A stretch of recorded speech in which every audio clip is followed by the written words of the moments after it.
top, baby. Come on, we gon' reach the top. Reach the top, yeah. Reach the top, yeah. With the gift, reach the top, yeah. Reach the top, yeah. With it. Come on, we don't stop, we don't stop. We just tryna reach the top, reach the top, reach the top, reach the top, reach the top, reach the top, reach the top.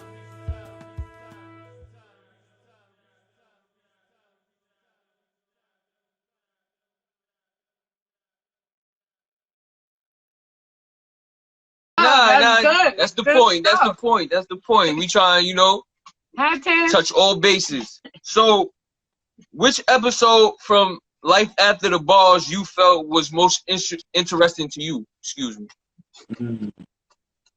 Well, I'm gonna be honest with you because it's my baby, right? All of them was interested to me because I could relate to like each and every one of the stories because like a part of my life I went through something that they went through at some part in my life. You understand what I'm saying? Because I did like 15 years, a little bit, 15 years plus.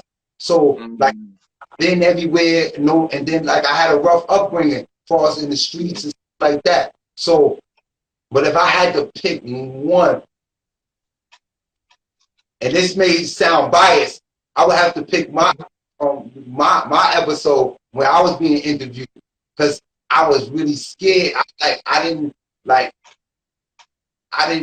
think I did as good as I did or shared enough, and I didn't realize that when I did that one, it was a lot of stuff that I spoke about that I didn't think about in years that I was holding in. It was like therapy. I was remembering stuff that I forgot about. You understand what I'm saying? And so it was like therapeutic for me. So I think that was like the best one, like far as from a personal standpoint. But all of them thus far is they my babies, and the dudes that I was doing it with, just to be transparent, like I know them somewhat. I knew them from somewhere. You know what I'm saying? Like the one I did with D-Hop in Harlem. He was best friends with my brother. I was younger, but he used to run with my brother in a crew called TCB. And we was living in a welfare hotel called the Brooklyn Arms, downtown Brooklyn. And I knew him through, like my brother knew him. So I knew a little bit of his life. And then like Specs, SP.2, we grew up. You know what I'm saying? I'm from 224, from 226. Uncle Love, that's like my real uncle. Like he taught me some things. He used to be out on the block with me trying to school me. And that was Uncle Love. And then Nick Guns, shout out to Nick Guns. He got his new single Wild One Wish. I lived in East New York with him. So, but we all at one point was in jail at the same time, except D-Hop. So, like I said, I know their life and whatnot, so it was easy sitting down with them. But I'm starting to challenge myself in the next coming weeks. I done did a couple interviews, but doing interviews with dudes that I don't know from nowhere. So that's the next phase. So they practice. You know what I'm saying? So now I got a director of a boys group home of Monteporis. I got him coming on soon. And he works with at risk youth and whatnot. So I'm gonna be interviewing him and talk about the things he's doing and helping these kids readjust to society and whatnot. So I got some things coming. I'm just at the beginning. I'm just gonna pace myself, And I appreciate y'all having me on. Come on, man. I told you good. Yo, whenever you need a platform, just hit us up. That's what I said. We can talk. You're welcome to come on here anytime. Yeah, I appreciate you. If you don't mind, I want to shout out my team. Go ahead.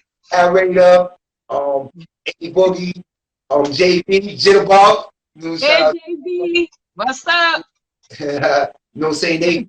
They holding me down, helping me, keeping me focused. Because, sometimes I could go off the rail. So they hold me down and whatnot and keep me pushing, They believe in me and I believe in them. And and it's a group. I'm not Life After Bars by myself. No, it's a group effort. You know what I'm saying? So every time I do good, it's because of them. You know, it's only because of them. And I got other people that that support me and whatnot. So I want to shout everybody out that tune in, all my subscribers. People that press like. You know what I'm saying? Shout out Wrong Route or Pill. You know what I'm saying? They keep me looking fly. And then look, I put back to the bars. I'm about to drop that soon. That's dope. Everything is going good. It's not great, but it's going good. I'm pushing through. Yeah. It's progressing. It's progressing. Yeah, progressing. Yeah, that's the word. In one of your episodes, episode 4, you mentioned you've been home 12 years. Do you mind speaking on what happened that led you into that sentence, and what did you learn from it? Actually, that was episode 5. Episode 5 was episode 4 with Uncle Love. At the end, you told him you came home and it was 12 years since you've been home, and we wanted to salute you for being home 12 years after that bid. No, but yeah, I think I spoke about it in 4 too. At the end, it was at the end. Yeah, okay, all right.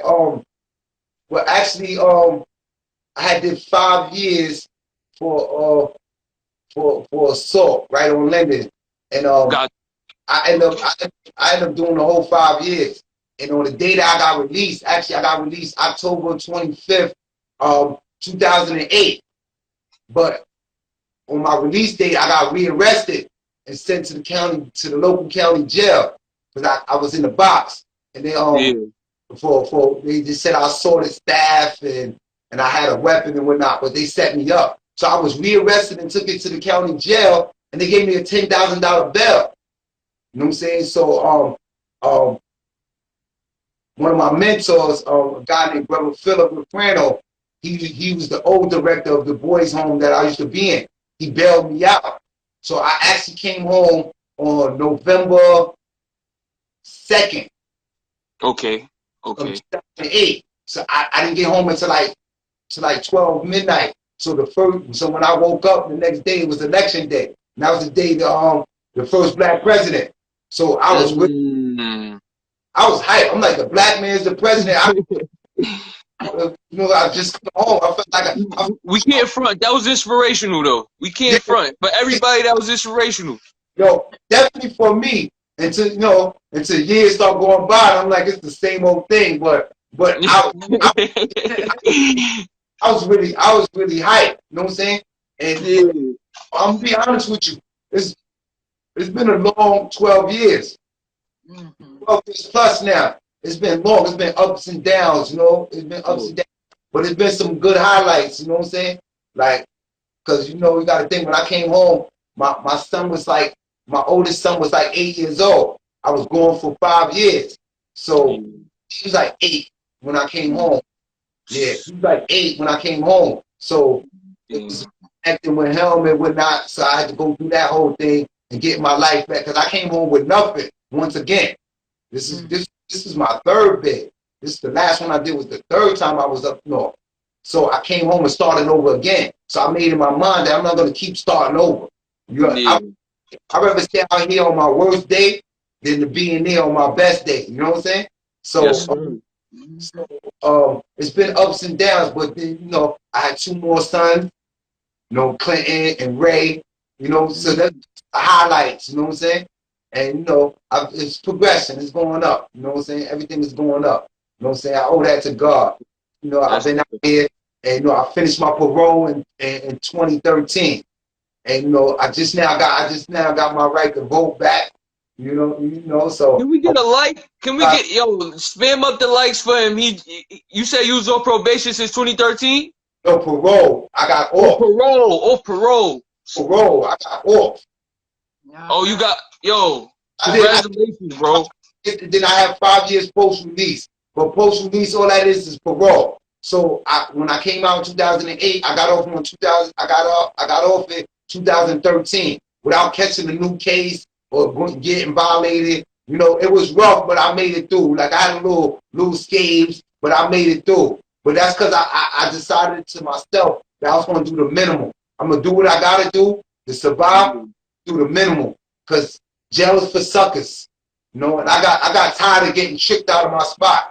So, you know, I'm blessed. I've been home 12 plus years now, and you know, moving in another direction. I keep reinventing myself. So I'm getting better. Bro. With age, I'm getting better. You know what I'm saying? So proud of you. We salute you. all right, I love y'all too, man. Thank y'all. We believe in giving, you know, flowers to people while they still here. We a part of that club. Okay. Yeah, that's what's up. It's too much hate. It's too much hate in the world. We want to show love. It gotta be somebody to do it. You see what I'm saying? Yeah, facts. Need a balance, bro. Need a balance. So, did you ever think when you was incarcerated, did you ever think like you would ever own your own show? Like the thought of you having your own show, like Nah, like, cause I'm not an entertainment dude. I'm more like what you call like a hype. I always been like a hype man, like a dude behind the scenes. got you. Want to be the Which is important too, though. Which is important. That's important too, though. Yeah. I just want play an important part. I want to be the boss behind the scenes and whatnot. You know what I'm saying? Got you. But you know, like I said, I like from watching Charlamagne and watching Barbara Walters and whatnot. Like sometimes is the person in front of the camera could help people. Mm-hmm. Got you. Hold on. It's doing it again this week. Come on. Sorry, we froze for a minute. But anyway, yeah, we back. I want to make I want to be in front. Like I decided I'm like I want to help people, you know, by telling my stories and whatnot. So that's why that's why I decided to do it. You know. Yeah. That's what's up, bro. Yeah. That's what's up. So in episode 5, your episode, which was dedicated to your story, you mentioned around 12 years ago you started learning about. At 12 years old, you started learning about the streets, and at the same time, learning the ways of the church and Christianity. Can you break that down? How that experience was for you? But actually, it was younger than that. Okay. Because my grandmother, my aunts, and my uncles, they was in the church. Like I think around the time I was born, or just before I was born, in '76.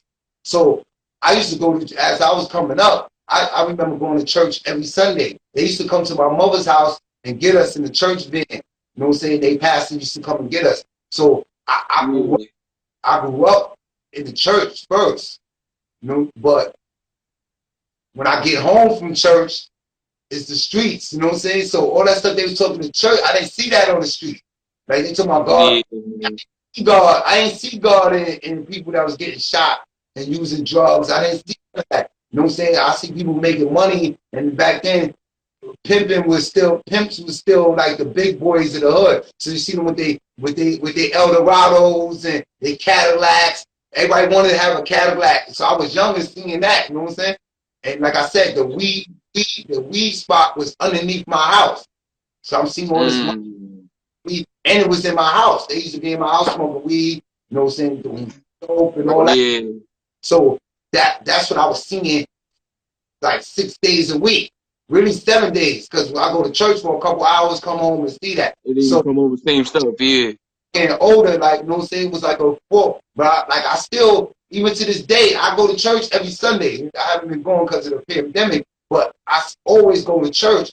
But I always was like, you know what I'm saying, the streets is where that's how I'm going to survive. Church ain't going to help me survive. The streets. You know what I'm saying? So, you know. I had one thing when you said you didn't see the God in like the people who was like, I guess, like, you know, drug addicts or getting shot or shooting, like, you know, when you just regular on a walkabout your neighborhood and you see some some stuff, and when you say you don't see God, but I mean, it's like if I could explain, right? Go ahead. church, right? I hear the pastor saying that, you know, God loves everybody, and we all his children. He's gonna save everybody, and if you believe in him. And but I used to be like, yo, what about the people that don't believe? God is the God of everybody. These people, why he let these people die? That's when I was younger. I used to think, like, why he let these. One day he's telling us how God's coming back to save us, and God is in everything. So if God is in, and stop that little girl from getting raped, because I seen stuff like that. One of my this is important. my best friend was killed. I was 6 years old. One of my best friends was killed because he came in my apartment, and my mother was holding a gun for one of the gangsters in the neighborhood, dope dealer, and he took his gun and whatnot, and his father took the gun from him and destroyed it. But they wanted their gun, so they killed him. He was a little bit older than me, but they killed him right in front of me. You understand? And I'm 6 years old. Wow. So you know what I'm saying? So like it made me question God, because he didn't know no better. He didn't know. Say his father took the gun from him, and they killed him about a gun, which, you know what I'm saying? A kid. Might have been about 11 or 12. You understand what I'm saying? But that was my friend. Like, you know what I'm saying? He's like one of my brothers. That was my best friend. You know what I'm saying? I could dose on that. Word. I mean, right in front of me. When I mean right in front of me, I'm talking about like how I mean you took, like right here. Like right here. Wow. Oh, so yeah, like. Yeah. That was the first person I ever seen get killed. You know what I'm saying? It does something to you. See, a lot of people, post-traumatic stress and all that, like, it's not only for people that go to the military and all. It's anybody that's been through something traumatic. So, some traumatic things. So sometimes, like, it may not be something you said to me, like, it's a trigger. Like, I might start thinking about my man that got killed when I was young. You know what I'm saying? That's rough. You know what I'm saying? That's why it's a rough thing, you know? That's crazy, bro. Damn. Yeah. Yeah. But that was important for you to, you know, I'm glad you like broke that down, because it's important for the, you know, the viewers to understand where you coming from. Yeah. A lot of people think I'm angry. I'm really not angry, you know? Like I said, like, you know, I'm not trying to battle with everybody's been through something. You know what I'm saying? So I'm not trying to match people like say my life is worse than your life or whatever, because everybody go through their own trauma. But you go through your mother. My mother passed away when I was 14 from HIV, from AIDS. You know what I'm saying? My father died while I was in jail. He died in the gutter. He died alone, overdose in an abandoned building. You understand what I'm saying? I done been abused. Like, so, like, I've been through a lot of things in my life. So the only way I knew how to deal with it is to be her. You know what I'm saying? So it's just who I am now. I've been like this so long, but I don't be meaning nobody no harm. It's just that it takes a lot for me to control it. Because before I never used to control it. So people would rather me be looking like something is wrong, or I talk a little aggressive, I get a little hyper. But that's triggers to stop me from acting on what's ailing me. You know what I'm saying? Because we all go through our stuff. You know what I'm saying? Whether it's condition, you know what I'm saying? Somebody's been through something, you know what I'm saying? That's traumatizing to them. You understand what I'm saying? So, I'm getting better. I work on myself every day. You know what I'm saying? I'm not there yet, but you know, and me talking and doing stuff like this, it helps me deal with that, like the release it. You know, because everybody afford to sit down with a psychiatrist. You know what I'm saying? Yeah, like you said, it's therapeutic. Yeah, it's therapeutic. You know what I'm saying? And this is therapeutic for somebody that's watching. You know? For sure, and it's free therapy. You don't gotta pay a therapist. I'm giving out free lessons. You know what I'm saying? how to make it through. You know, I don't got all the answers. You know what I'm saying? But I'm working, and like I said, I got people that I go to. You know what I'm saying? When I'm losing control, or when I'm ready to spaz out, because I go from 0 to 100 still. But I got people that before now I know to go talk to. I'll call somebody up. I even called JB up like, yo, why this dude? And he was like, yo, calm down. Break it Yeah, down. you still human. You Sometimes still human. on, you know? Yeah, you still human. It's all about Yeah, yeah. the growth. All right. So and also in that episode, your grandma was referred to you. I mean, as a savior for you. Oh yeah, facts. Facts. What were some of the great experiences you had with her, and what morals and principles did you pick up from her? Oh. Hmm. Start from my grandmother, right?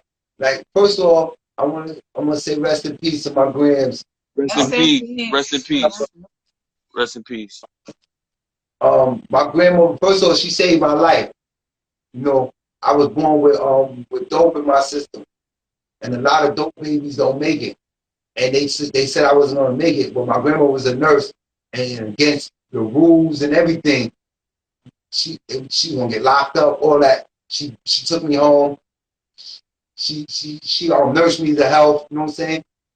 So I always growing up, she always tell me about that, like how I'm destined to do great things because I'm not supposed to be here. You know? Yes. So, and also I get from my grandmother. My grandmother worked. She worked at Kingsbrook Hospital in Brooklyn, and Okay. I can remember from young. She worked a double every day. She'll leave for work she'll leave like 4 o'clock in the morning, get home like 11, 12 o'clock, sleep for a little bit, and mind you, she didn't have a car. She used to be on her feet, and she used to have to take a train, a bus, Damn. and walk, and walk. She was so I get my work ethic and my determination from her. You know what I'm saying? And my grandmother, she was saved since she was, I think, since she was probably like 30 something. And I never known her to have a bad word to say about anybody or to cuss or do anything. She taught me them type of things too. You know what I'm saying? How to respect people when people respect you. You know, I ain't always found my grandmother, she taught me a lot. Like I never lived in a house, a whole house until she got the house and whatnot. So I gave my work ethic and my drive for my grandmother.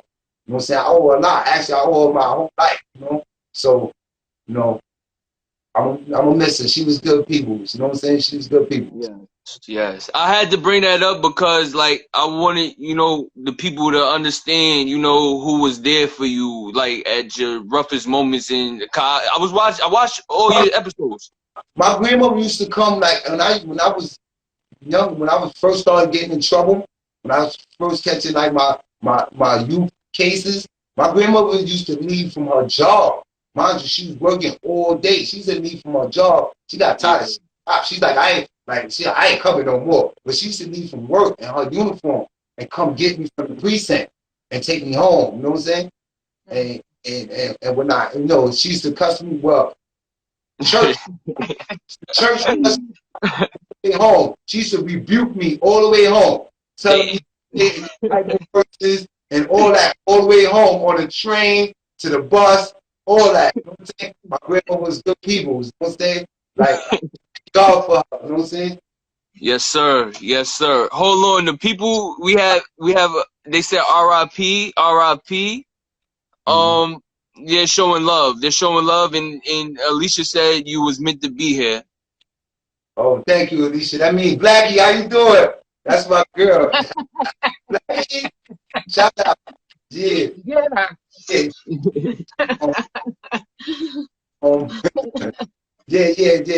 Nah, I do believe.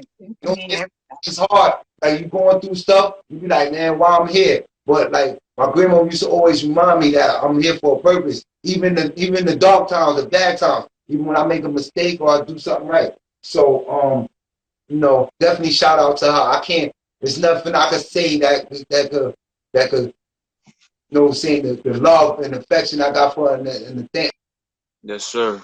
That's right. Yes, sir.